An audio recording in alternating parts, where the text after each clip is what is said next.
Everything's coming up to Timberwolves. Yeah, in the zone. Simple dedication to the team when you're in the know. To Timberwolves. Yeah, in the soul. Lifting all the positivity for the Wolves to grow. So, where we going from here, man? We listen week to week to get the clearest to clear. Recaps, got that. Soundcap, got that. Team ads, got that. So tell me what they do not have, huh? Foolish question to ask, but I don't mean to go brag. But boy, they got all the stats, and they could go all the way back from KG to Zerbiak. And all I'm saying is that the cast a one-stop shot for my Timberwolves. Timberwolves. Ain't a thing falling, everything's coming up. Timberwolves. Timberwolves. Falling from the autumn, ain't nobody gonna stop him. It's the Timberwolves. Timberwolves. Phonies, you can spot them, they the sheep under their clothes. Timberwolves. Timberwolves. He's the spectacular shooting guard from the Minnesota Timberwolves, making his All-Star game debut, Ant-Man Anthony Edwards.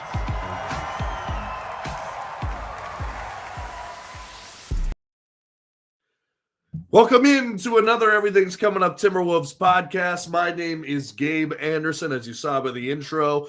Before we get going, make sure to like, share, and subscribe and help us out because it really does. And we're always joined by Chris Emerson. Chris, how we doing? Well, not always. I did miss one now.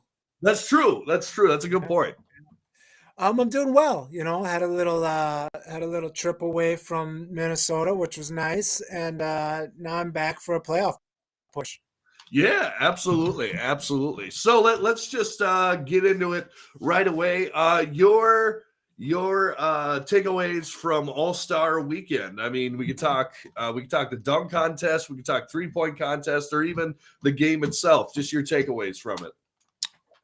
It was fun. You know, I mean, I truthfully care very, very little about All-Star Weekend. I almost never watch it.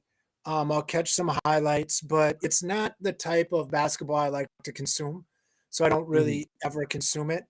I liked my boy Tyrese Halliburton going off. That was wonderful. I think I've talked about it on here. A good friend of mine, his dad coached him all through high school, and my good friend was a big basketball player too.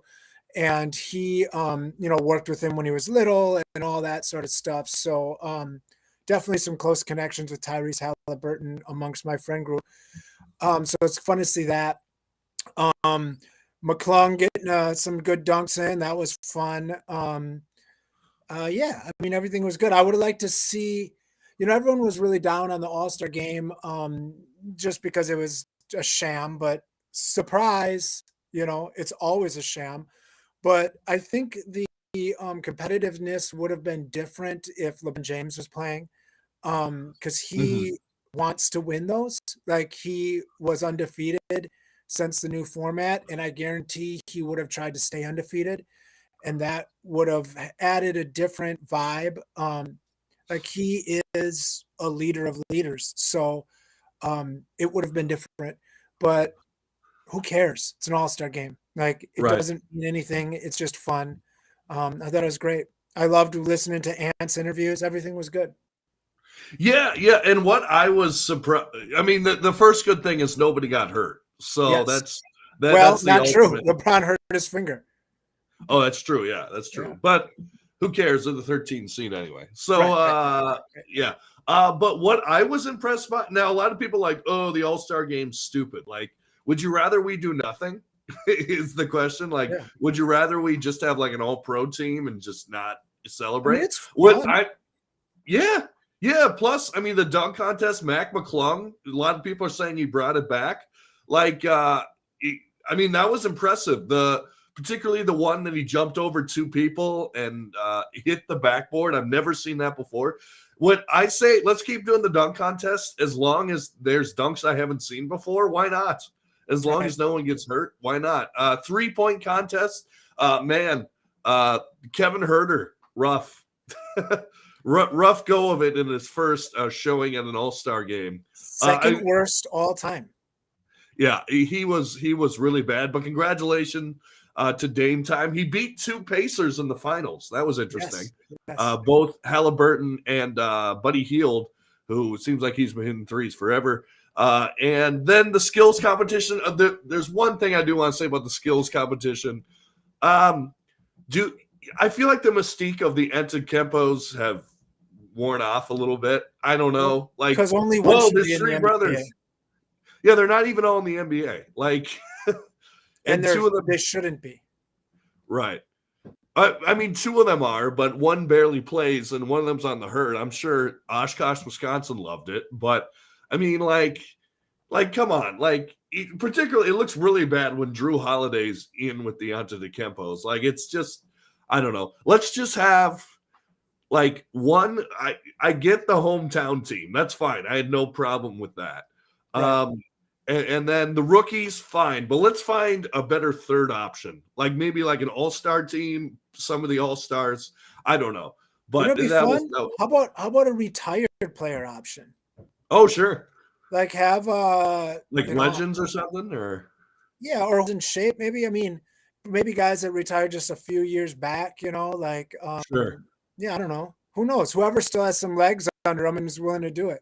Or Me, well, yeah, let's promote the NBA three league, one with Ice Cube. Why don't you, cross-platform all basketball just to bring all, rising tides raise all ships kind of thing, and have, those guys, Katino Mobley, sure.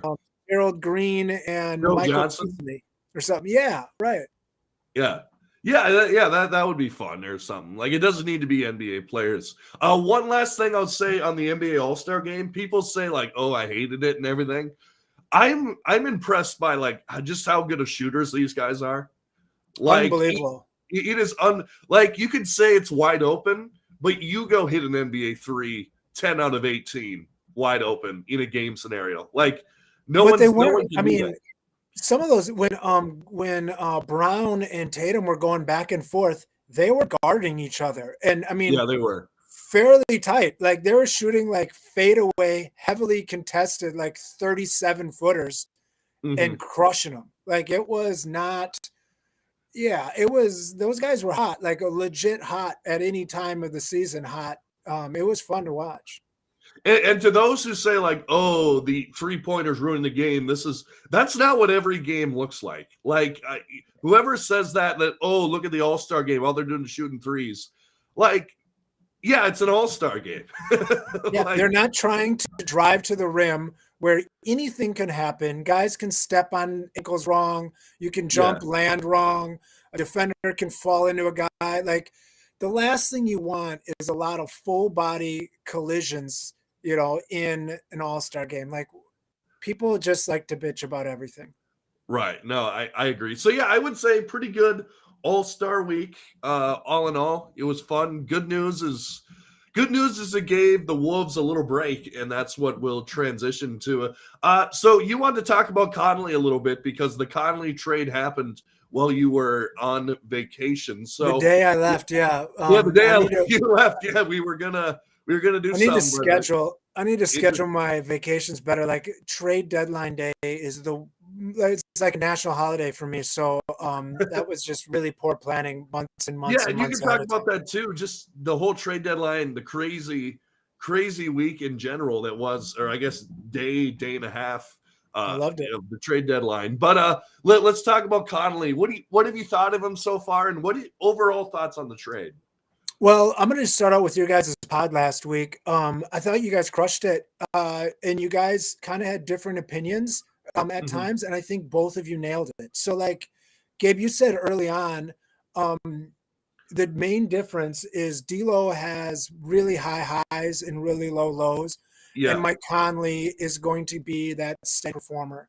And on my flight, I listened to Austin Rivers and Anthony Edwards podcast they had together on, I think it's called Two Guard or something like that. It's on, I think it's on like the Bleacher Report platform or something like that. Anyways, it was awesome because they're talking real hoops and I mean, both of those guys are being pretty open about everything. And one thing they mentioned that Rivers mentioned about Conley is when the ball swings to him, if he doesn't have a shot, he gets off it, like moves the ball to the next guy. If he has a shot, he's going to shoot it. Like Mike Conley is one of the best shooters in the NBA over the last couple of seasons from the corner 3-point spot. Like the one of the best, if not the best, like 99 percentile excellent at that. He's also better than D'Lo at spot up 3-point shooting. So if you're using him in the offense as a facilitator and as a swing guy, and when the ball swings to him, he's a better 3-point shooter than what we traded. That's a huge win. And his consistency, his make the right play, make the right pass, all that's going to do is help guys like McDaniels eat. It's going to help guys like Gobert with the obvious connection with him. It's just going to be better. I think it's going to be better for the team. And Blake nailed it with he said, who's the point guard going forward? Like if we sign D'Lo, we then at least have a starting level, maybe even playoff level point guard for the next 4 or 5 years. That's a huge question. You know, like, are we going to get off Conley's contract? I know we can. His contract is kind of unique where it's like 25 million or something like that next year. But if you cut him like as of like 4 days after the draft, you only have to pay 10 million. So in that, if we traded, let's say we traded to another team at the draft, so they trade us a $25 million guy, they cut him and basically save 15 million. So I mean, it's like expiring contract sort of thing, a $15 million expiring contract or something. So that's pretty cool if we want to do that, if we can target somebody we want. But I mean, that is a question. What are we going forward? But right. You know, Right. And I think a lot of that is going to be answered in the next, what do we got, like 20 some games left? I think a lot of that's going to be answered in how we played. Now, so far with Conley, I would say one, like I said to you off air, one good game, 2 below average games. I mean, like particularly in our last game against the Wizards, he didn't score a single point. I mean, that can't happen. I mean, he needs to at least. There was some interviews with him where basically said he's just amazingly fatigued, like from the whole moving from one team to another, getting right into games, like 0 days of practice. And then the days that you did have off, which there was 1 or 2, like you're taking media pictures, you're doing like promo videos for the team, you're trying to find, you know, a school for your kids, you're trying to find an apartment, and then you've got practice. And I guess, I mean, he's like, I haven't been sleeping. Like, it's like, just give me some time. But I have Connolly on my fantasy team, and I've had him mostly all year. So I've been kind of following him. And he has a lot of like 9-10 point games with like 6 assists and like 2 3-pointers. Like, that's kind of what he gives you. He gives you an almost 0 turnovers. So like, he's not going to be, you know, blowing the record books open with his stat stacking performances, but he's a professional, you know, and I think that brings more to this organization than a lot of people understand, especially with Karl-Anthony Towns coming back. Like, there's always this D'Lo and Towns like tandem, but like I've said on here many times, I kind of think there's no way the Timberwolves could win with D'Lo and Towns together because of their play styles being so kind of lazy and so kind of like effortless sort of style where they, like I've said, they try to almost think it's more valuable to make it look like you're not trying hard. Lazy passes, lazy turnovers, stuff like that. That's stuff that you're not going to see on a Conley team. And I think Karl-Anthony Towns coming back with a roster now of Gobert and Edwards, who's serious about the game, and Conley now, I would be surprised if he's still the complaining kind of guy. And I think he might end up taking a step in professionalism and move away from being like a highlight organization and one that's, you know, doing it right on the court every day, make the right play to be a playoff winner, not just a playoff participant. And have you heard, what's the latest report on Cat coming back? It's like mid or to early March, right? Isn't that the? I've heard a little bit of everything. I wouldn't be surprised if it's early March. You know, I'm thinking 2 weeks weeks. It sounds like he's probably going to be ramping up pretty soon. Like I know he's been at practice a little bit. Yeah. So I don't think there's been a number set out. They've been pretty specific on trying to not put a number out there because all that does is, add judgment if he doesn't reach it, So yeah, I think it's just kind of moving away from giving anybody information, but soon. Yeah. And I mean, the Wolves are going to need him because we got the Hornets on Friday, which should be a win, but I mean, fingers crossed on that one. Who you never know. And then we got the Warriors, huge game on the road. I mean, that's someone we're fighting directly for playoff spots and play-in spots with. The Clippers, which that's going to be tough, but who knows? The Lakers on the road. By the way, Warriors, Clippers, Lakers all on the road. So a West Coast trip coming up here. And then we got the Kings. And then we got the Kings, and then we got the 76ers. So, I mean, it's going to be tough, but I think I mean they've been hanging in there all year. So those and tough teams are what we play better against. Yeah, exactly. Yeah, for sure. Except the games we get blown out, like I guess kind of that Memphis game. But that was I'll attribute that to Conley coming back. First game with him. But yeah, it's gonna be an interesting road. How do you think this this break during the All-Star break will help kind of I guess some of the role players like Jaden or maybe an older guy like Slow-Mo or something like that? Well, how do you think it's going to help out them? What I think it's really going to help is just kind of get the rhythm of what the offense might look like with Mike Conley now. Finch likes to have this free flow, no set play kind of offense, which I think is going to be better for Conley because, again, he gets on and off the ball if he doesn't have a way to attack. And I think that's going to open up a lot more shots for McDaniels, which I think we need to see in the last 20 games or so. We're going to be cutting a $25 million check for him. He is, one of the best, if not the best defenders or even perimeter defenders, might even be defenders in the NBA. But he needs to show more urgency on the offensive end, and he needs to have more shots, and he has to be more effective, and he has to find his value on that end. And removing D'Lo is going to help that. Is going to promote more of that from him, and I want to see that.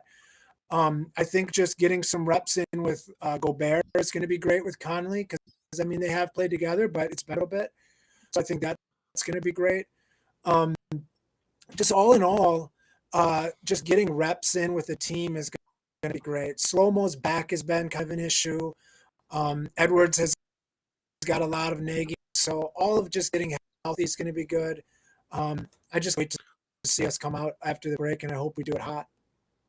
Yeah, absolutely. Yeah. And like you said, particularly for Conley, it's been such a whirlwind for him. It's almost perfect timing to have what is it, a full week, almost, more than a full week off with the team. And I'm excited to see them come out as well. But what else were your impressions from the trade deadline that we haven't got to talk about yet? Like obviously the big one, Durant going to the Suns, but there were a lot of other smaller moves as well. What are some moves that stood out to you?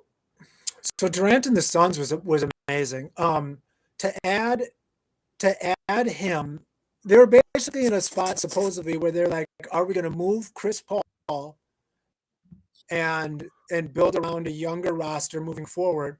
Or are we going to one last push with the Hall of Fame Chris Paul? And I think, it's very possible that Chris Paul will break this single game assist record in these next 20 games. Having Booker and Kevin Durant, if both are healthy, of course, beside him is frightening. Like those guys are monsters. Catch and shoot, get when they get shots in good spots, and that's all that Chris Paul does. So they're going to be scary. The Lakers, I think. I don't ever underestimate LeBron. I'm a big LeBron guy. I think he if that team gets to the playoffs, which I'm sure I think they will, I don't want to see them. I mean, if No. they've got a healthy Anthony Davis, motivated LeBron James, and now you've got really, really, really high level role players all around them, that can be a frightening team. Like I think they're going to be very good. Um, I think the Nets are really interesting. What was crazy about the Nets is a month ago, you would say, well, they're trying to get off, Ben Simmons and get anything they can to make a run with this Kyrie and Durant thing. Well, then they move both Kyrie and Durant, and it's almost like they have the perfect team to build around Ben Simmons now. I mean, you've got Ben Simmons, you've got Mikal Bridges, Simmons Defensive Player of the Year candidate. Mikal Bridges, Defensive Player of the Year candidate. You've got Johnson, what's his first name? Cam Johnson, really good defender, really good shooter, just like Bridges. Then you've got Royce O'Neal, very, very good shooter, very good defender. And then you've got Claxton, one of the best defenders, rebounders in the league. Like all those guys can get out and run. Like those are guys, that's like a perfect Ben Simmons lineup. Get out and run, hit the fast break, and then just lock up on defense and have shooters around him. I mean, it's going to be, if in a perfect world, Ben Simmons gets back to his old self, I think that could be fun. What else? Who else got big trades? I mean, I just love the deadline. It's like a soap opera every year. There's so much intrigue with the NBA. Mm-hmm. Yeah, absolutely. Yeah, it was interesting. Particularly the Wolves trade. They got D'Lo and Beasley. So the only player left in Utah from the Rudy Gobert trade. Now I know they got a million picks. But the only one left is Walker Kessler. Even Bolmero's gone. So, Yep. I mean, we didn't give up too much. No. I mean, and they didn't get much for those guys. I mean, they got a protected first round pick, but some of that was to dump a $47 million contract. Like there was talk where they had to add two first round picks just to dump that contract. So now they only added one, dumped the contract, and added Beasley and Vanderbilt. That's huge move. Like that basically is telling me Beasley and Vanderbilt carried almost zero draft compensation or value. Right. So back when they were saying both those players should be first round picks themselves in value, turns out that was not true. Now, what's your response? There have been reports, and I know we did a video on it, the whole Bones Island thing. The reports that Denver basically didn't want to work with us because of past relationship with Tim Connelly. Apparently, we offered more than the Clippers. Which the Clippers did not offer much. 2 second-round picks for a guy almost a 2.0 Jalen Noel, but much better. Your response to that, do you think that could be an issue going forward? Do you think that's an isolated thing? I think it's probably isolated just with Denver. I think part of it was they know Bone has talent. Everybody knows that, and Denver's coach is kind of who's pushing him out, which isn't all that surprising. He's done that with a handful of players, and there's nothing that would be worse than if your GM that drafted a guy that ended up leaving your organization because he kind of butted heads with your coach, ends up getting the guy that he wanted to keep, and he becomes a stud. So it's like, oh, maybe the GM was right and we were wrong. So you don't want that. It was kind of a way to save face, but I don't know. We'll see what happens. Yeah, for sure. And then we can talk buyout market too. Some of the players that ended up in that. Of course, I know a lot of Wolves fans, and my thoughts on this, wanted Patrick Beverley back. He's going to go to the Chicago Bulls and probably sit on the bench. So congratulations on that. But the other one, Russell Westbrook, going to the LA Clippers. Right? The LA Clippers, didn't he go? Westbrook, yep. Yeah. How do you think that's going to work? Do you think that's going to work, or just going to be a repeat of the Lakers situation? I think it's going to be very, very similar to the Lakers situation, and I don't know if that's a bad thing. I mean, he was damn near 6th man of the year. You add that to a Clippers team, that's pretty good. But I mean, again, there's only one ball, and Right. Paul George, Kawhi, and Westbrook, I don't see them coexisting on the court at the same time very effectively. But with as much time as they take off and rest and stuff, I think that's a great move for players. Like there'll be games when Leonard doesn't play, and then having Paul George and Westbrook in the starting lineup would be great. And same thing when Paul George doesn't play. Like I think it's valuable to do that. And when they all play, I think it's valuable to bring, that sort of heat off your bench. So I think it'd be good for them. I don't know if they have enough to win it all, but I think it'll be good. Yeah, I agree. Now, I'm usually not a big Russell Westbrook guy. I mean, just seeing him play, he seems like, yes, he can score. Yes, he can, I guess, assist a little bit. But I just feel like bad things happen when he's on the court. But he makes some stupid mistakes, in my opinion. But that's just my But is he better than Reggie Jackson? Yeah, probably. Well, then he wins. That's the thing. Like, we're not saying he's $47 million Russell Westbrook or whatever. We're not saying he's MVP Russell Westbrook. We're saying, did the team get better adding him? And if the answer is yes, then it's great. Right. I think some of the problem with Westbrook and some of the aging players is expectations are still of that when they were 26 and they're like 35. They're not that guy anymore. As long as you get a value increase, it's a win. Right. And how do you, let's go back to the Wolves a little bit, and we'll talk about this a little bit. Basically, like I was going through the schedule, the Wolves don't play, except for the Hornets game. After the Hornets game, the Wolves don't play a game against a below 500 team. Now, there's some teams like the Nets, like you were saying, they just lost Durant and Kyrie. The Hawks are floating around 500, but they don't play a below 500 teams until the Bulls on March 17th. And who knows, Patrick Beverley might lead them to the 6th seed. So who knows? Oh yeah, they'll be for sure home court by then. How do you think they're going to survive that, particularly in incorporating Cat, we believe, sometime in there? Well, my hope is just that we are the best version of ourselves come playoff time. And I think the best way that the Timberwolves can be the best version of themselves with Karl Anthony Towns in the lineup come playoff time is probably to take some losses versus really good teams. So as long as we are in the play-in, I don't really care what our record is.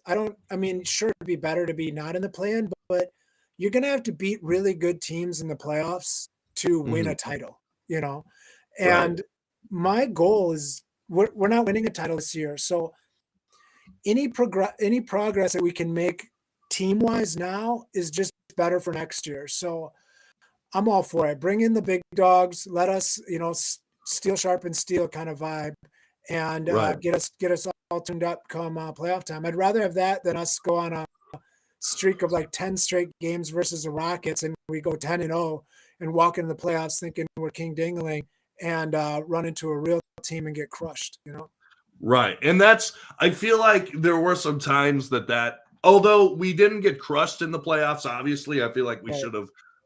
We ran into some times last year where, to their credit, they got the win, but we had a bad stretch. Like, remember that Portland team that we played that like was basically just a bunch of cheerleaders, and we played them twice and killed them twice. Like, we had those kind of teams. We had some wins that weren't that ideal. So yeah, I feel like if we can get some wins against good teams, it's going to be tough, but it's also going to be fun as well going forward. But first things first, we got to beat the Hornets. So, and that's not an easy task.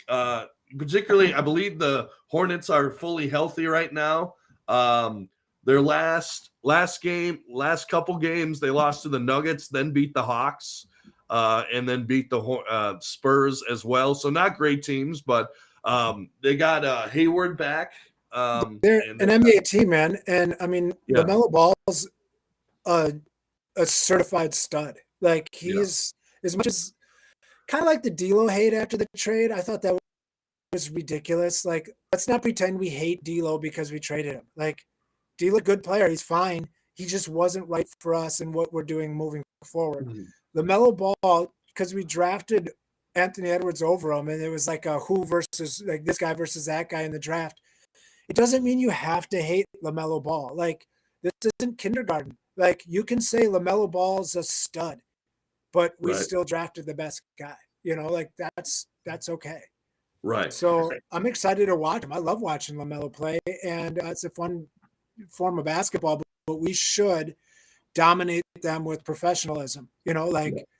that only goes so far. We're a much better, much more professional team that is here Right. to win now, and they're more like the Timberwolves of maybe last year, the year before, where Right. they're having fun and catching some wins. Right. Yeah. Yeah. No, absolutely. And I'm sure they're going to love playing spoiler, although I do feel as an organization that the Hornets are kind of in limbo right now. I don't know what they're going to do with the whole Gordon Hayward contract, if they're going to be able to get off him, what they're going to do building around LaMelo, if LaMelo's even a long-term piece there, but we will have to see. And one other thing I wanted to mention, going back to the whole D'Angelo Russell thing, I don't know if you saw the comments where he would basically lambast Gobert in public. All of those comments that came out. What's your response to that? It's too bad. You know, it's too bad that. So sometimes I have to remember, like I'm a grown adult, you know, like have a child, Right. 401k kind of vibe. You know what I mean? And these guys, you know, I look at them, I look up to them as these superior athletes. And the older you get, it seems to be like you just assume that they're similar mindsets as you. And these guys are 25, Right. 26 years old, and they've never had no one's ever said no to them, like they've never had, much other than maybe childhood struggle in their life. Like, they're children mentally, most of them. And they'll act as such, and D'Lo acts as such. Like, that's a stupid thing to do. Like, that's how unless you're purposely trying to get traded, which you very well may be trying to do or was trying to do. Mm-hmm. Gobert comes off as a guy who's not trying to be an a-hole to anybody. He's just trying to do his job. So for someone to undermine that, which is undermining the team, is terrible. And watching some of the passes that he threw to Gobert, it seems like he was purposely trying to tank some stuff. And not tank the game, but like, I don't know how many times I said, why are we throwing pocket passes to a rolling 7-footer in traffic at his knees? Like, Right. that's just really stupid. It's basic basketball. You don't throw it to a big down, like bounce pass down low. Well, you just don't do it. Mm-hmm. Especially after it's been proven not to be effective. Like, what are we doing here? Right. So it's not surprising. I mean, it showed on the court. And another great reason to move on for him, and another great reason to not re-sign him. Like, if you're going to be that type of asset in the locker room, we can't win with you, Right. and we won't. And I hope that Karl-Anthony Towns saw that, because I think Karl-Anthony Towns has a little bit of that himself. Like, I recently watched his stream, or his Twitch stream or something like that, where he was talking about Anthony Edwards' 44-point game. And I have a hard time watching a lot of Karl-Anthony Towns talk, so I only probably made it like 5 to 8 minutes. Sure. And there was a lot of like subliminal hate there, and kind of, to me, at least that's how I saw it, and kind of I'm like, it just didn't have a good vibe to me. It didn't have a supportive team member, we're all together trying to win vibe.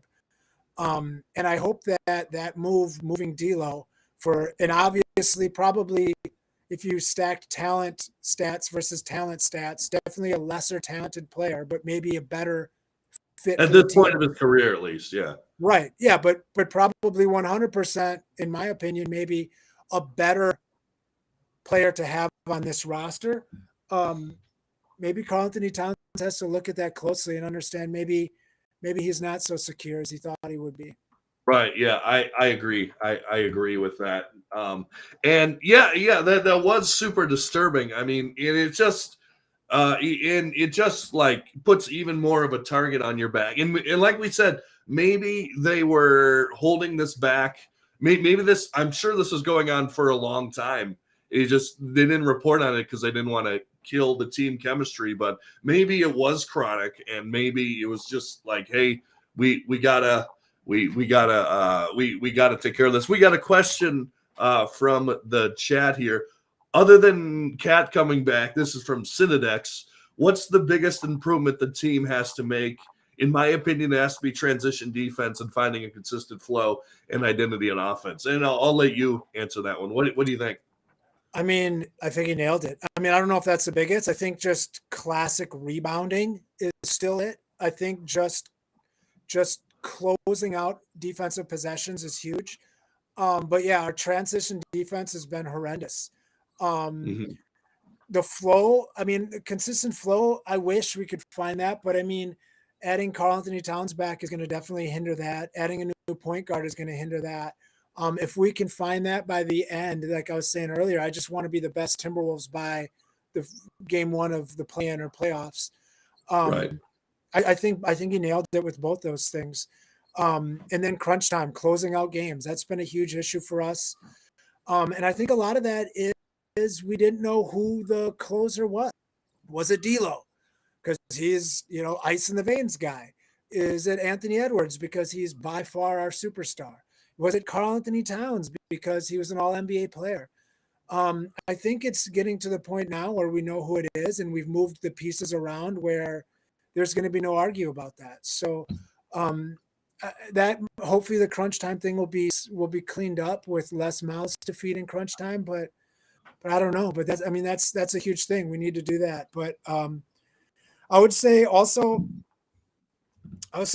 just finding consistency for our role players. Like once Cat comes back, everybody's going to move down a little bit in the pecking order. And I want all those guys' roles to be locked in come playoff times. Like who comes in when, who's paired with what, who's our best two-man option with McDaniels, who's our best two-man option with Prince, like who should Prince be out there with? How about McLaughlin? Who's the guys he plays best with? Let's make sure those guys are there. Like I want all those rotations to be locked in. Right. We'll see. Yeah, and then another question from the chat from someone we know well or good and well. Who are some teams we could catch in the standings? What's our floor as well? Well, I'll go on this one. I think, we're the 8th seed right now. Who knows with I think there is, particularly in the play-in spots, I think there's some significant injuries, particularly Zion. We don't know when or if he's going to come back. It just came out that he's going to be out for at least a couple more weeks. So who knows how far they fall.